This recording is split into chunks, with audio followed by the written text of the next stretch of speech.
Welcome to Ninja Monkey. I'm Nathan, and today I'm going to be talking about studying Japanese, studying in general. And I'm going to be breaking up this video into 3 parts. Part 1 is going to be what you need to get started in your journey of learning a language or learning Japanese or learning anything really. Part 2 is going to be how I personally study, what I do, what my methods are, that sort of thing. Maybe you can get some tips from me, maybe I can get some tips from you. Part 3 is going to be some additional things such as apps that are useful, etc. So let's get started. So the very first thing that I recommend is that you get yourself a textbook and that you keep to the textbook. I myself am using Mina no Nihongo, and I know that some people love this textbook, some people don't, but it's what works for me.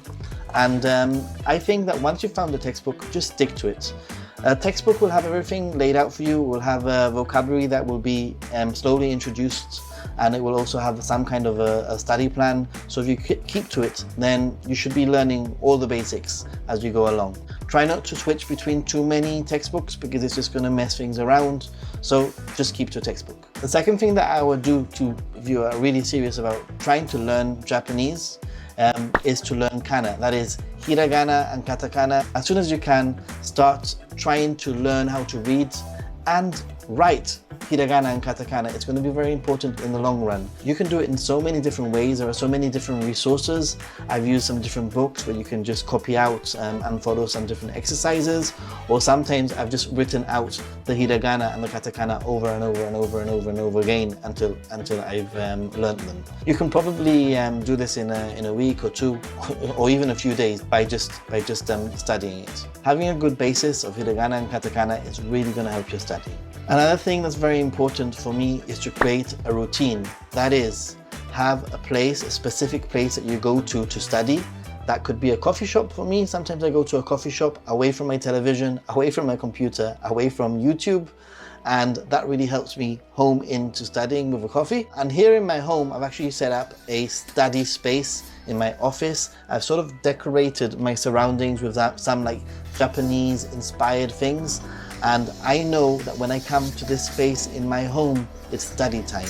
It makes my brain think, Nathan, it's time to study, it's time to get serious. So maybe you can find a place where you just do your studying there always. So the moment you sit down, your brain knows what you're going to do. You're going to study. Don't forget that different people study and learn differently. So you need to sort of go on this journey by yourself and find what works for you. So how do I study? When I study, that is, when I have time to study, how do I study? Well, I break up my studying into 3 parts. Firstly, I try to assimilate all the information as much as I can anyway by writing everything out in hiragana and katakana. Every single exercise that I come across, I actually write down in hiragana and katakana. That will help me practice my hiragana. It will help me practice my reading also. And then the second thing that I do is I write any words that I come across that I don't quite understand. I write it on a blank page on the left of my notebook, and I look up any of those words on the dictionary and write out the definitions. So in theory, I end up with one side which is my work, and the other side, which is the words that I don't fully understand, and any notes. This is especially useful if you want to then go through your book and study just the words that you don't understand, and you can actually see it in context to the work that you were doing. And it's also useful if you want to move those words onto flashcards because they're all in one place. And the third thing, and probably one of the most important things, is you need to check your errors. And you can do that in 2 different ways. You can either have an answer book and you can check your answers across, checking with the answer book. Or the way that I do it is I actually have a Japanese tutor.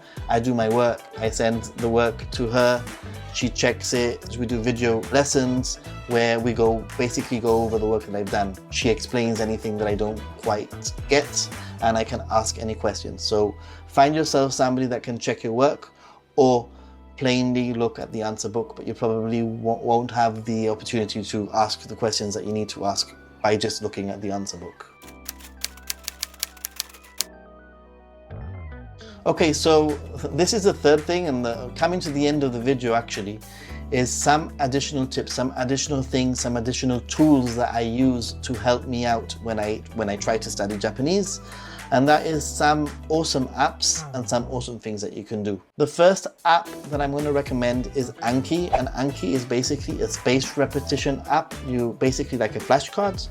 I've got some flashcards here that I've made myself with some kanji, and I've got the words at the back, that sort of thing, some basic kanji.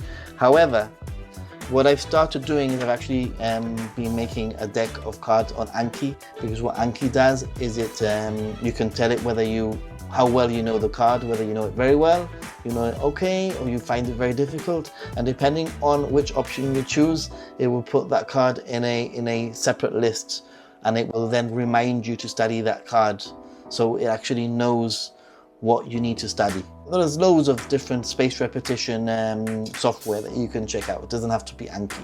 Another awesome resource that I discovered is an app called HiNative, and HiNative is really cool because you can basically ask people live on the app. You can actually ask questions about Japanese or whatever language. So for example, I might ask a question like, how do you say such and such in Japanese?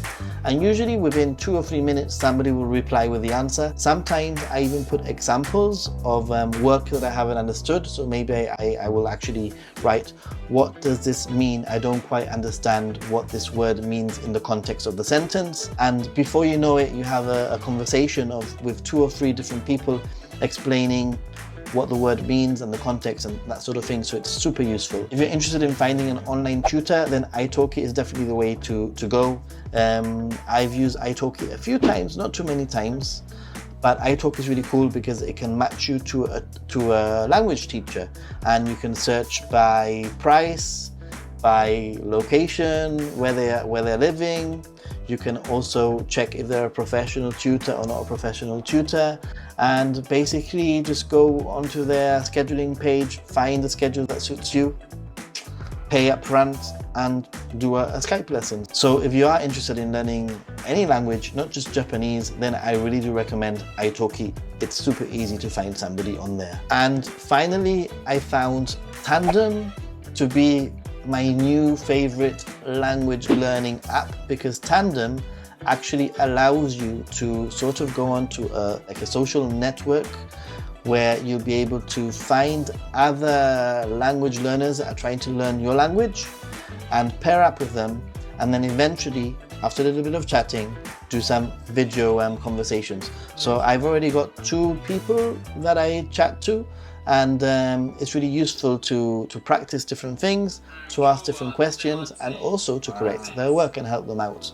So I found Tandem to be super cool, and it's my new favorite app. Apart from that, I recommend that you check out different dictionaries. So try to find yourself an app that's a dictionary app that will be able to translate or give you the meaning of a word in Japanese, because as you're studying, you're going to be needing to look up a lot of words. Another awesome thing that you can do as a side thing and part of your routine is actually add some listening to your routine. So for example, in the morning when I'm getting ready and having breakfast, I put on Japanese radio, and I use an app called Radio Garden, where you can actually find a radio station in any country and listen to that. So it's really, really sweet.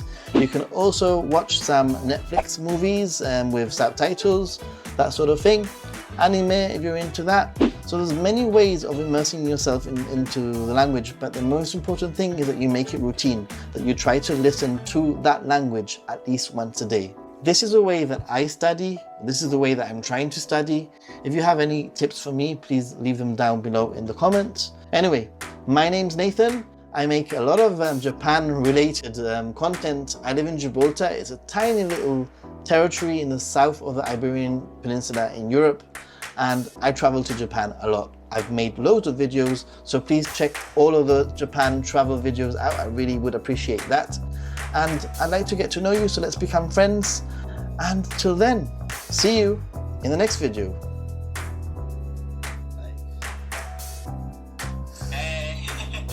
Konnichiwa, genki desu ka?